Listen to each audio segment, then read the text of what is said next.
where the news never stops. LBC News. 11:15 right now. An article published in the British Medical Journal has drawn widespread criticism for defending female genital mutilation. The authors cited cultural differences, saying laws against FGM had resulted in the marginalisation of migrant communities. Campaign groups and politicians, including former Prime Minister David Cameron, say it's an abhorrent crime.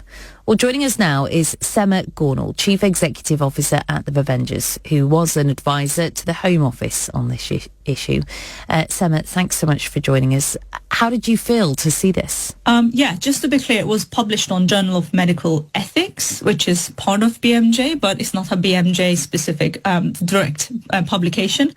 When we saw this article, obviously, it's not just the legal implications that they're talking about. The overall article is quite upsetting. The survivor ambassadors we work with are quite outraged and, rightfully very angry.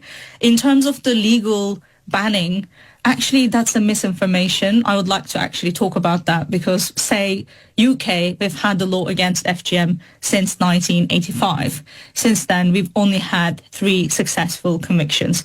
They are referring to over-policing migrant families on this issue, which is actually, in fact, not true.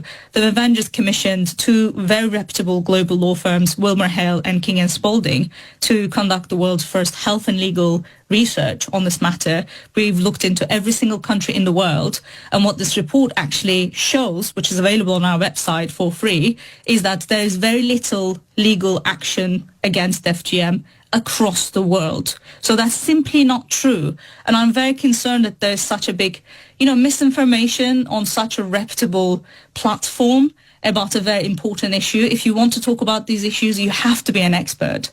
Yeah, absolutely. It just shows, doesn't it, I guess, how little is still understood and how much this abhorrent crime is still going so under the radar. Yes, and I would like to set the record clear here. They want to use female genital practices as a new terminology, replacing female genital mutilation or cutting, which actually is very, very damaging. Practice is something like, you can practice yoga, Charlotte, can't you? You can't practice violence. It actually does not make any sense at all. It involves a sharp object. It's a knife crime. It's a sexual violence. It's child abuse. It's a form of gender-based violence. And simply, it's a modern slavery. And when you take a child or a woman from a location and take them to a different location to do this, it's called trafficking. And we are quite clear that this is violence. If you were to cut any other part of a child's or a woman's body, that would be called violence. It would be called, a criminal offense, certainly in many countries. I can't understand, actually, as an expert who worked on this subject for many, many years, and we dropped that report at the United Nations headquarters this September during the 80th anniversary of General Assembly. And I cannot believe still, as someone who's worked in this, agenda for many years, protecting survivors, that we are still trying to defend whether FGM constitutes as a form of violence or not. If you didn't give food to a child for a few days, if you didn't protect the child from a form of harm, if you didn't give them a coat in winter when you can, if you didn't make sure that a child is sleeping when you can, that would be called child abuse. I'm not sure why we are so confused. I wonder, is it because it affects minoritized people? Largely from a Western perspective, is that why they felt the need to write this? Well, I'm quite clear. This is a form of violence against women and girls, and survivors are quite outraged.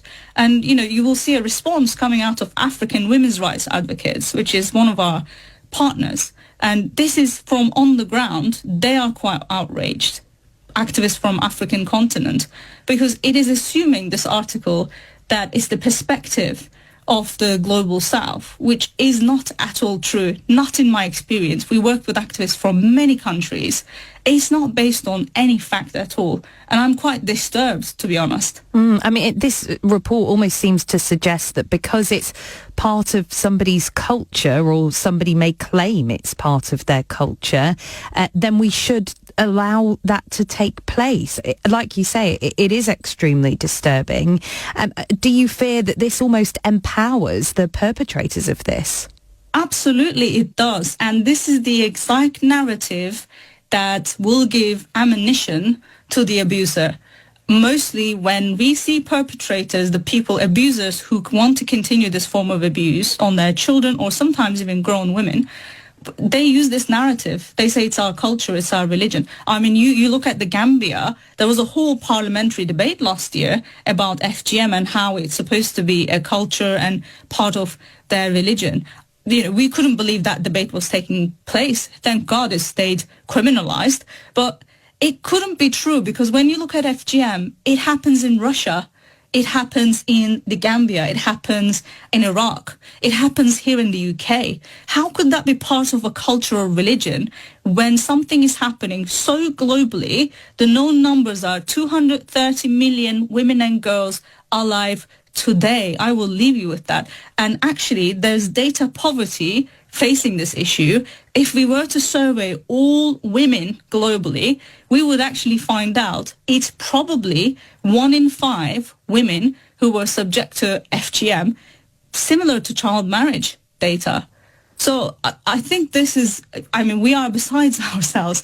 And also there's another thing I've seen in the article which really concerned me, which basically says that the others believe that religious and customary practices for boys but not for girls should be allowed. Still others maintain it is up to parents to decide what is best for their children.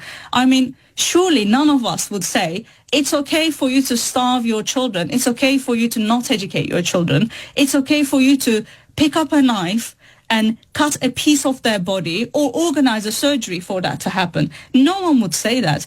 If you're cutting a body part which involves 10,000 nerve fibers, any medical professional would actually, I think they will be quite stunned that that wouldn't be considered a serious form of harm. Well, Sema, let's move on to something else that you've been working hard on. It's been announced that all secondary schools in England are going to have to teach students about healthy relationships in order to tackle misogyny. You must be pleased to see that step taken. I mean, we are so happy about this, and we worked very closely with the UK government to make this happen as one of the many charities who've been campaigning.